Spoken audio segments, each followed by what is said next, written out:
Hey everyone, JayArr here from the Bell of Lost Souls with Larry Vela. And today we are taking a look at Codex Genestealer cults.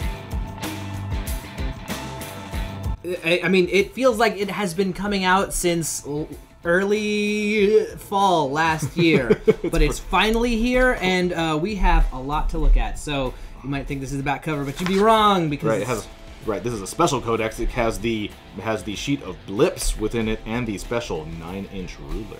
And we'll talk about why you will need these and how they'll be used here in just a minute. That's the book. But for now, this is the Genestealer Cults Codex, along with the Day of Conquest, because they're overrunning everything. So, here we have the book, The Insidious Curse. You get some nice cover art, and let's go over the table of contents. All right, so we have our all of the background section in there that takes up about the first 60 pages of the book. That's all of the background, lore, maps, all that stuff. Goes over all of the 6 kind of main cults that are talked about in this book.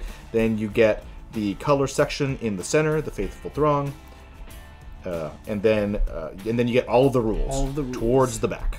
And then all the charts and everything. All right. Everything you possibly So we're going to take you through it. First of all, let's go through this. Lots of super awesome art. If you wanted to see the Genestealer cults fighting a faction, this is the book to do it because they fight eating robots. Near everyone. Genestealers eating robots. Genestealers eating space marines. Genestealers eating... holding up somebody's head. Who they are probably right. So you get all your background.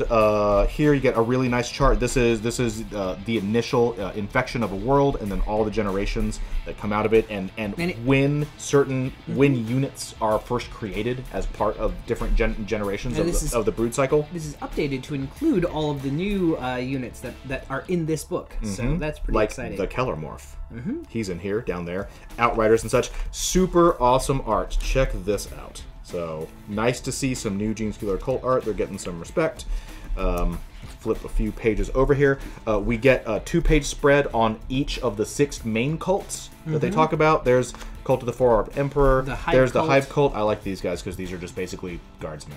So, then once we'll flip past those. Once you get past all of the main ones, they give you just another section of kind of, other minor ones. So you have lots of different... And worth pointing out, they do have a few that are specifically tied to a particular Hive Fleet, like Hive Fleet Hydra or Jormungand. Right, which is very cool. The super map. This map is really cool because this map shows you kind of where all of the major and minor ones are, and then you get all these little tendrils. So you can see like how far they've infected. So you see that it was, I think, a surprise for a lot of people that Genestealer cults as a codex have sub-factions. People weren't necessarily expecting that, but this map in the background definitely tells you how those sub-factions, it only takes one Genestealer cult on a key world being really successful to infect huge parts of the Imperium, which is really cool. So you get like the original one found near Ultramar on Gosar Quintus, and this guy is just sending tendrils like this whole chunk of the Imperium is kind of under their influence. And then what's the cool thing you noticed? If you look here at the center of Segmentum Solar, they have a key for all of the worlds that have been infected, and Terra and Mars show up. They are infected.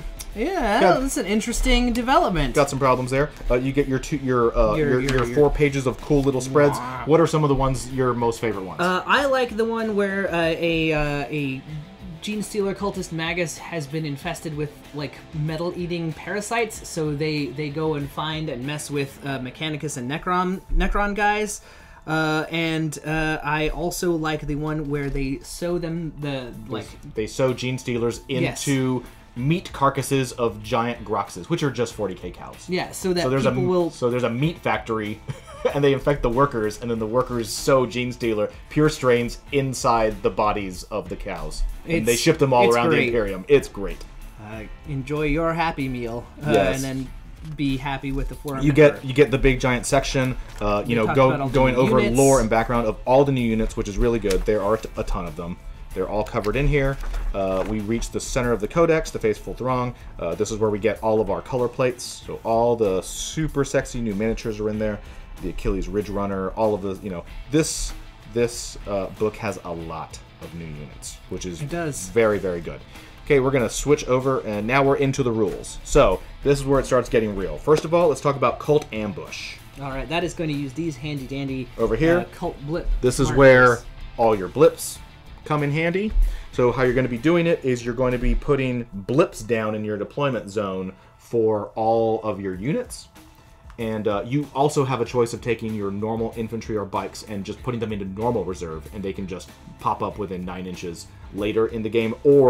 And then anyone who doesn't use that uses blips. So you're going to place the blips down in your deployment zone, and then during turn 1, when you deploy your army, you'll be pulling blips and replacing them with units. And then obviously there's ways of messing with that, moving blips around. Yeah, there's stratagems that let There's all kinds of stratagems that let you mess with the blip mechanic. But fundamentally what we're talking about is that in the big picture of 40K, when you zoom out, this is an army that effectively uses secret deployment. Yes. You vaguely know where they are, but you're not going to know what the units are, so you're kind of setting up quasi-blind against a Genestealer cult army. Yeah, it allows them to be very reactive in deciding where their guys are, and in a way that we haven't really seen too many other armies do. And I mean, they kind of need to, because this isn't an army that has a giant amount of like super amazing bruiser units. It has some, but overall, overall, they're about, they need the help. Yeah, they're about making the most of what little they do have. Normal things are in here. Patriarch Magi. We're gonna zip ahead and show you a couple of them. Here is the Jackal Alphas. He is a super cool guy. Yeah. There he is. We'll go over his stats. He, as an example, he has a sniper rifle.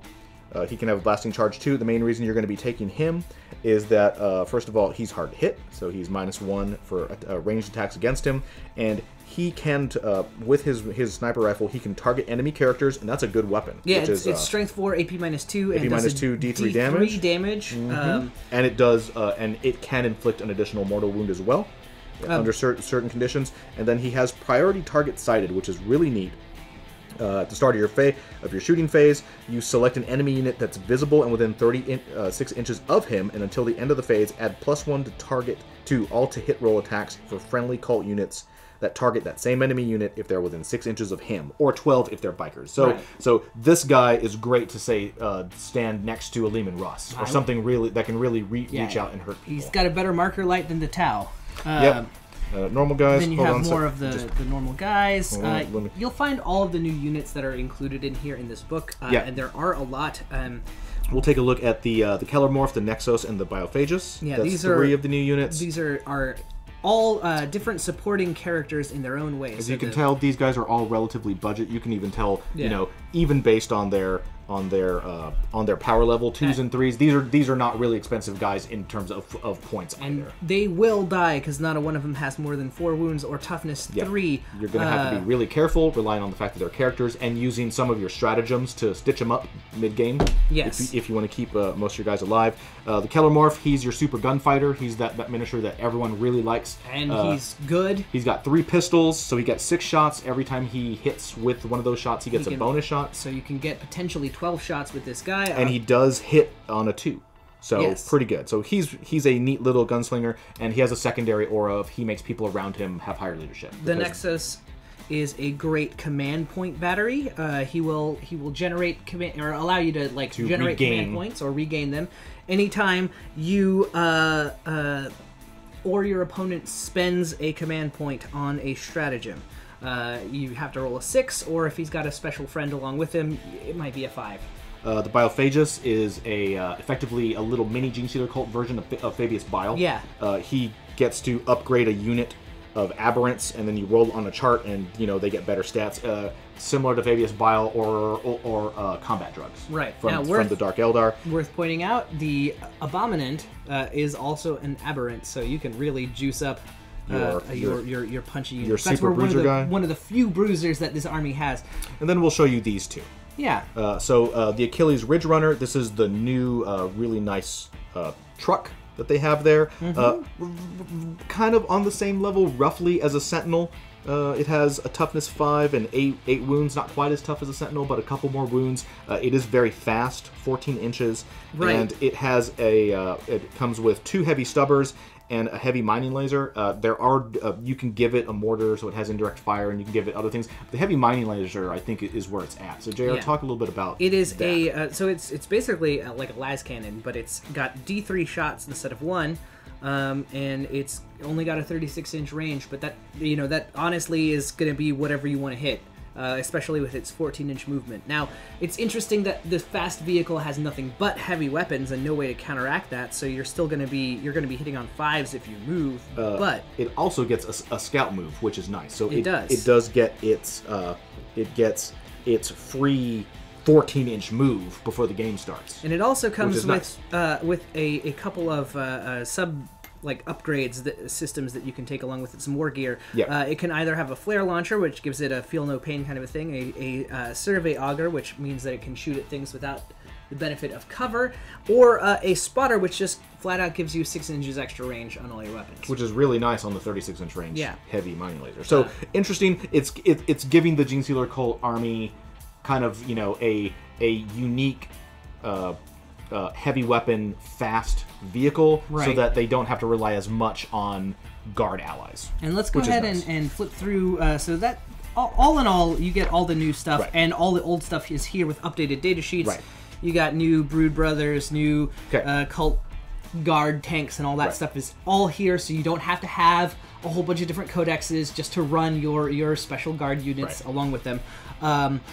We've got the cult creeds and special rules. Army special rules. We're just gonna go through these really briefly. Which is there are cult creeds. So the army does have 6 sub factions within it, which are the famous cults, which is really nice. They're over here. We'll go over 2 or 3 of them, and then there is this very long section here on exactly how Brood Brother units work with the army. We're not going to go over that now. It's very complicated. It's very precise. It definitely feels like they did a lot of trial and error. There's a lot of things. Just really briefly, you can take an Astra Militarum detachment if you want to and add it to your army. A bunch of keywords are going to swap out to make it integrate with your army better. They're going to lose a bunch of their Astra Militarum stuff and special rules. They're going to gain some of the special rules from this. Right. And then there's certain types of detachments they can't take, and it's going to affect how many command points those detachments. So there's a lot of neutering of doing that. You can do it, but it's not definitely, the payoff isn't what it was. They have definitely written it with, like, I feel like match play and in particular tournament play in mind. Yep. Especially with the limiting the number of detachments that you can take as well. The cult creeds, you have all 6 of them here, including some of the brand new ones that just were revealed in the Vigilus campaign, and then a bunch of other ones. Yeah. And they all get their special rules. We'll go through 3 of them. My favorite is the Twisted Helix, which gives you flat out +1 strength to models that have it, +2 to and +2 to advance rules.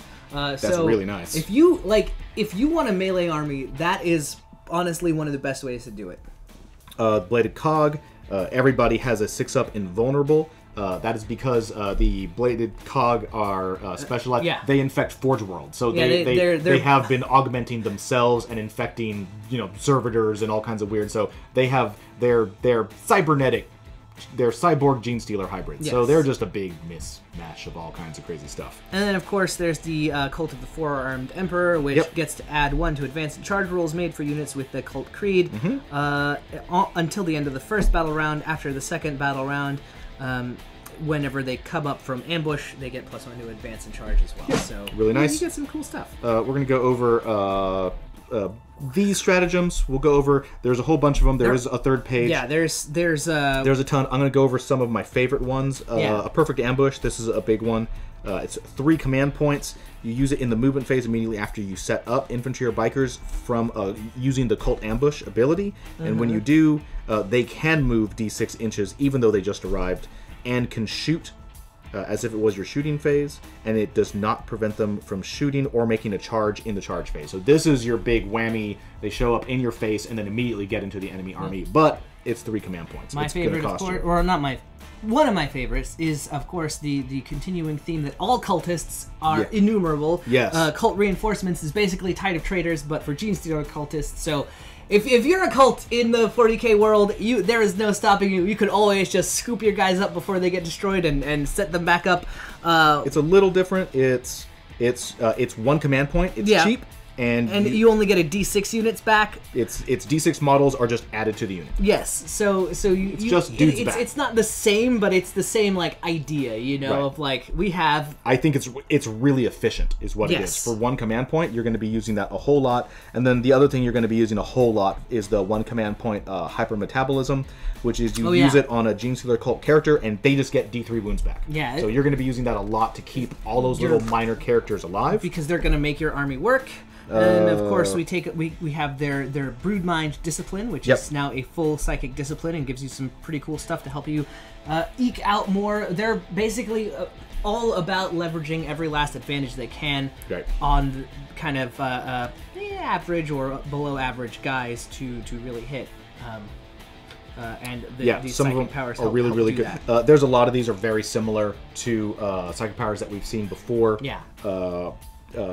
Mental Onslaught isn't the same. It's very similar to a Mind War. It's kind of one of those you're both going to be rolling off, and every time you win, and comparing leadership, and every time you win, you do a mortal wound to your victim, and then you keep on going until you fail or they die. Mind Control is one of my favorites. This is this is effectively Treason of Tzeentch. It's you target an enemy unit, and you have a chance of taking them over and making them get a free out-of-sequence shot on someone, so they shoot their friends. And you're there's a bunch of cool stuff like that. You get your Warlord traits. Yep. And all the relics. We're going to skip over those. And then at the end of the book is, of course, all the points and your tactical objectives. Woo! And that is the Genestealer Cult's Codex. So, definitely worth checking out. Overall, I think the army is going to be a lot of fun to play.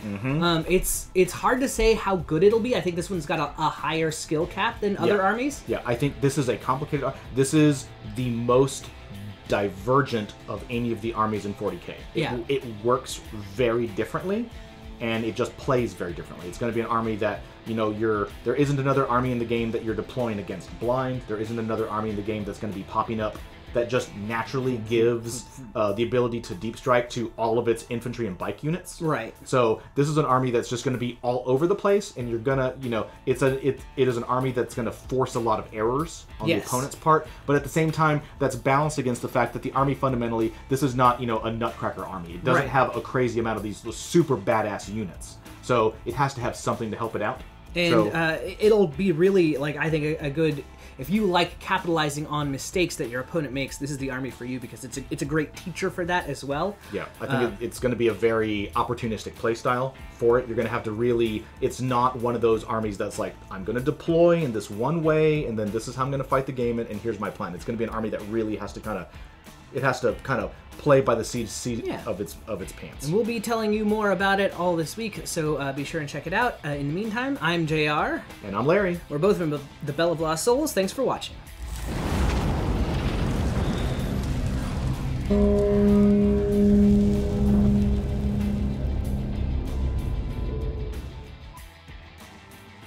Click to subscribe. Check out more videos. And thanks for watching.